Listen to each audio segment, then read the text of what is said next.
Muito bem, então sejam bem-vindos para este nosso programa de perícopes na série trienal, hoje para o 16º domingo após Pentecoste, e o texto nosso é Isaías 55, 6 a 9, o texto do Antigo Testamento. Parece óbvio, mas não se pode separar os capítulos 54 e 55 do grande evento que foi que ocorreu no capítulo 53, a saber, a morte do servo sofredor, a sua ressurreição e o seu assentar-se à direita de Deus. Quer dizer, por causa do capítulo 53, os outros capítulos, especialmente esses dois, são capítulos chamados doxológicos. Quer dizer, por isso nós temos aqui os capítulos que são um convite à alegria e um convite ao banquete, porque é tempo de celebração. O nosso texto fala sobre uma apresentação, é uma quebra, versículo 6, e ele haverá uma continuidade, ou deveria haver uma continuidade até depois do versículo 9, nós vamos chegar lá. Mas o profeta diz assim, então vamos ao nosso texto, Direshu Yahweh Behikmatseo. Direshu é o verbo darash, aqui você tem o imperativo do kal, né, segunda pessoa do plural. O verbo darash significa procurar, significa buscar. É um termo que tem o seu locus clássicos lá em Amós, no capítulo 5, especialmente nos versículos 4 a 6, quando se diz lá, buscai ao Senhor e vivei. Então, o verbo darash é um termo semitécnico que está relacionado a culto, relacionado a sacrifício, relacionado, enfim, a uma atividade de ordem litúrgica. Tá? O verbo behimatseu, o verbo é matzah, e aqui está no infinitivo construto, precedido pela preposição be, então dá um sentido temporal, né, uma cláusula temporal, e tem um sufixo da terceira masculina plural. Então, talvez a melhor tradução para esta frase, né, seria no seu ser achado, visto que você tem um nífala aqui. Né? Ou então, enquanto ele se deixa ser achado. Talvez essa seria uma possibilidade, uma alternativa melhor. A sequência, Kerauhu Behit Oto Karov. Kerauhu vem do verbo, de novo, é um imperativo. Né? O verbo é kará, é conhecido, o imperativo do kal, e como sufixo da terceira masculina singular. Kará é chamar e também pode ser invocar. Então, invocai-o. Bereoto vem do verbo hayá, aqui de novo com a preposição be, que é uma cláusula temporal, e como sufixo de novo da terceira masculina singular. Então, enquanto ele está perto. Karof é a palavra perto. O que significa perto? Bom, a gente pode voltar a tratar dele rapidamente no final, mas o que o povo deve procurar o Senhor com que objetivo? Com o objetivo de encontrá-lo, o objetivo de ir em busca dele. É importante notar que o povo pode encontrá-lo, por quê? Porque o Senhor está perto, porque Ele está perto. Não porque nós o tornamos ou façamos que Ele se torne perto, mas Ele se apresenta como tal. E aí você tem uma conexão com o capítulo 53, que nós vamos ver mais adiante. Versículo 7, Ya'azov Rasha Darko. O verbo Ya'azov é o imperfeito, aqui na verdade é o jussivo, né? Jussivo do kal, do verbo azaf. Azaf é desamparar ou abrir mão, né? Deixar. Então, deixe o perverso, o iníquo, o seu caminho. Derek com o sufixo da terceira masculina singular. Rachá aqui no primeiro momento, dentro do contexto do exílio, é aquele que se rebela contra a orientação divina de voltar, de aceitar o convite de retorno para Jerusalém. Quer dizer, aquele que não crê na promessa de retorno e prefere ficar com os ídolos babilônicos, que na opinião deles têm mais força, porque os babilônicos se tornaram poderosos, se tornaram vencedores sobre o povo de Israel. Então esse é o imaginário que o povo está adotando. No sentido mais amplo, Rachá é aquele que é o incrédulo nas promessas de Deus e, por extensão, inclusive, no sentido mais teológico, religioso e assim por diante. Derek, aqui com o sufixo, ele aparece 19 vezes só nessa segunda parte de Isaías 40 a 55, e aqui no nosso capítulo 55, 7 a 9, versículos 7 a 9, ele aparece 5 vezes. Quer dizer, chama atenção. Derek em hebraico, e no contexto, é o caminho dele, o caminho do perverso. Isso significa que tem a ver com religião, a escolha de uma religião alternativa, né? Uma religião que se opõe à religião de Yahweh. Na sequência, Veish aven machshevotal. E o homem, aven, é iniquidade, e o homem da iniquidade, e aí repete-se uma elipse do verbo, mas você tem que repeti-lo, e o homem da iniquidade deixe machshevotal, quer dizer, mahashavá, planos, pensamentos, intenções. Né? Esse verbo aparece como desígnio, por exemplo, lá em Gênesis 6:5, né? Que o coração do homem é mau, né? Os desígnios do seu coração são maus desde a sua meninice. Então, essa palavra planos, enfim, é o sentido de mahashav ou mahashevet, é uma alternativa aqui. Adiante, Veiashov el Yahweh viharahamehu. Veiashov vem do verbo shuv, aqui é um jussivo, vaf é uma simples conjunção, né? E voltar, volte, né? E volte para o Senhor, retorne para o Senhor. Né? A ideia de Derek é seguir um caminho, e o verbo shuv é exatamente fazer o inverso, é retornar para o Yahweh, o caminho correto. Virahamehu, o verbo é raham, é um pio aqui, é imperfeito, mais o sufixo da terceira masculina singular. Raham significa ter compaixão. Ligado ao verbo racham vem o substantivo rechem, e rechem em hebraico é o ventre materno, o útero materno. Quer dizer, a Bíblia escolhe, ou faz uso da linguagem para mostrar que é ali que o ser humano tem a sua proteção total, tem o seu aconchego, tem, enfim, símbolo de segurança, de carinho e assim por diante. Essa é a linguagem que o texto bíblico mostra quando Deus atrai ou quer realmente o ímpio, né? Que ele volte para ter o aconchego de Deus e não siga o seu próprio caminho.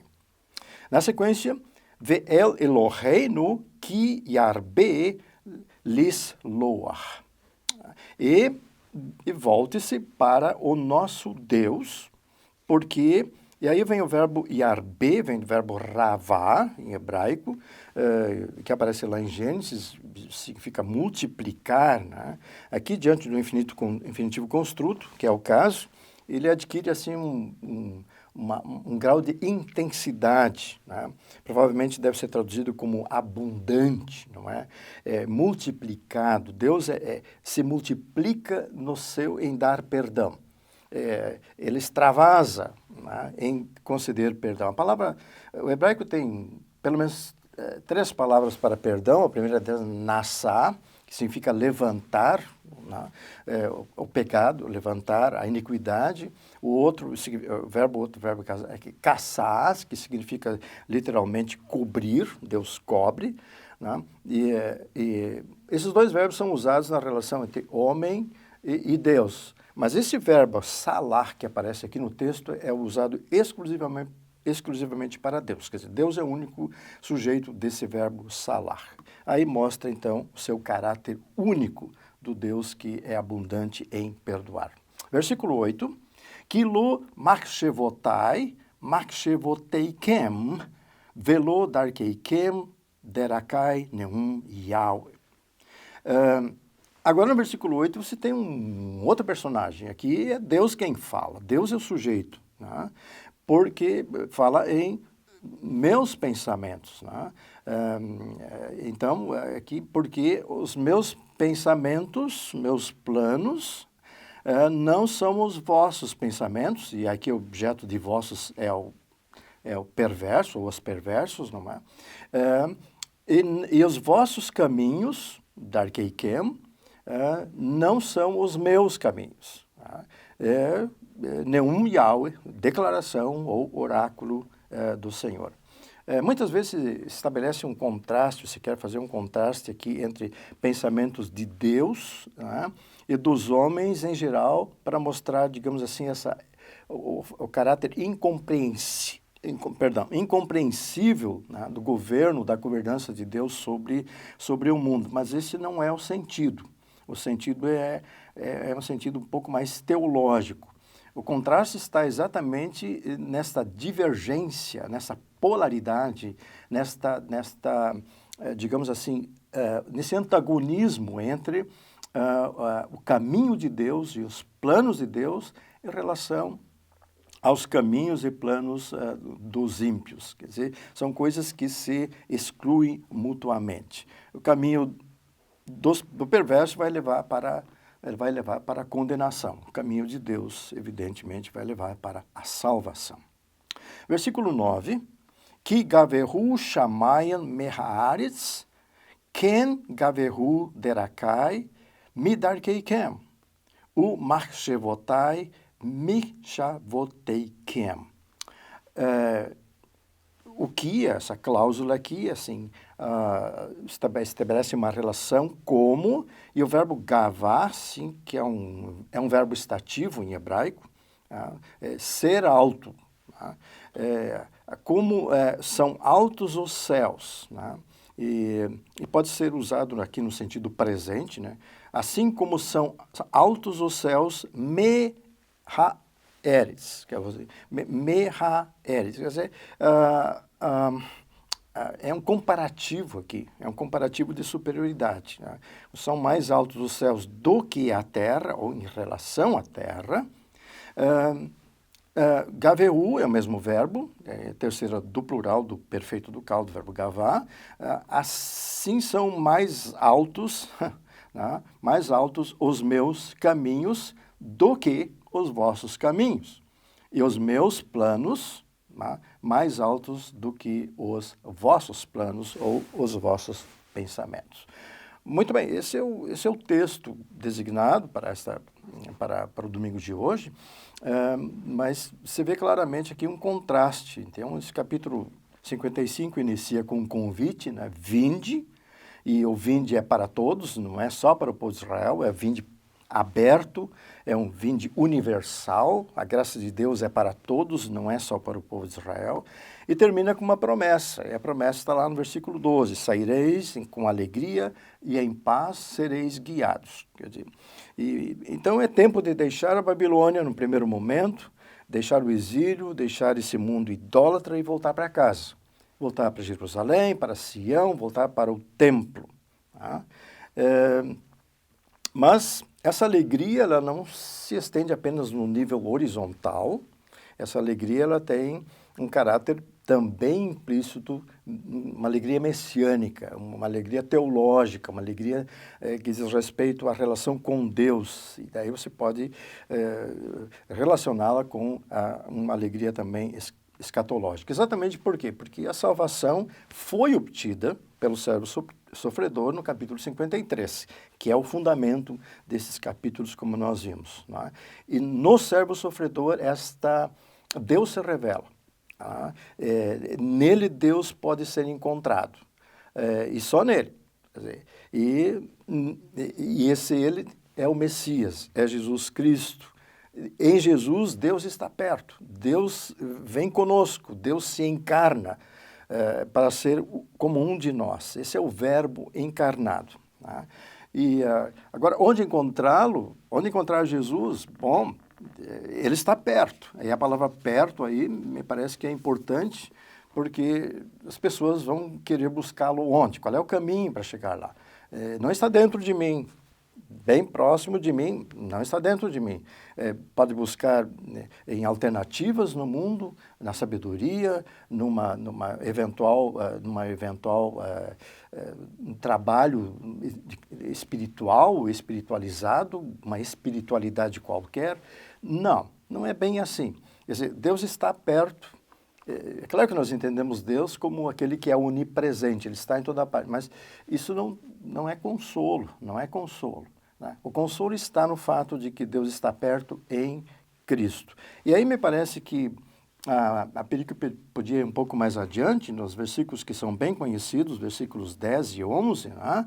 Que kasher yed gesher ve'asheleg min haaretz, porque assim como desce a chuva e a neve dos céus, vechamá lo e a chuva para lá não retornam, que im hir va et haris, mas que im é uma adversativa forte em hebraico, mas reguem a terra, verulidá verhitzmiha, quer dizer, e a faça gerar e a faça brotar, venatan zera la roreia, perdão, venatan zera la zoreia, velechem laoquel, e dê semente ao que semeia e pão ao que come. E aí o versículo 11, Ken iye devari asher yetse mipi. Assim será a minha palavra. Aí você tem devarai, a minha, davar com suficiência. Assim será a minha palavra que sai, yatzá, da minha boca. Lo yashuv elai reikam. Não voltará para mim em vão, ou oca, ou vazia. Que mas asa et asher hafsti. Mas faz ou fará o que me agrada. A palavra faz o que agrada a Deus, que é a redenção do perverso, do pecador. Esse é o agrado de Deus. Vehitzliach asher shelachtiu.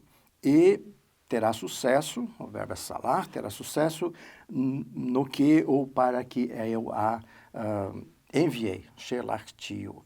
Então, esse é a palavra de Deus. A palavra, Jesus é a palavra de Deus. A palavra de Deus que se revela. Então, inclusive, dentro de um nível congregacional, onde é que está Deus? Deus está perto onde? No sacramento. No sacramento do altar. Ali Jesus está intimamente conosco e dele desfrutamos as suas alegrias, o seu banquete e que nos garante também o banquete espiritual. É por aí o caminho. Obrigado.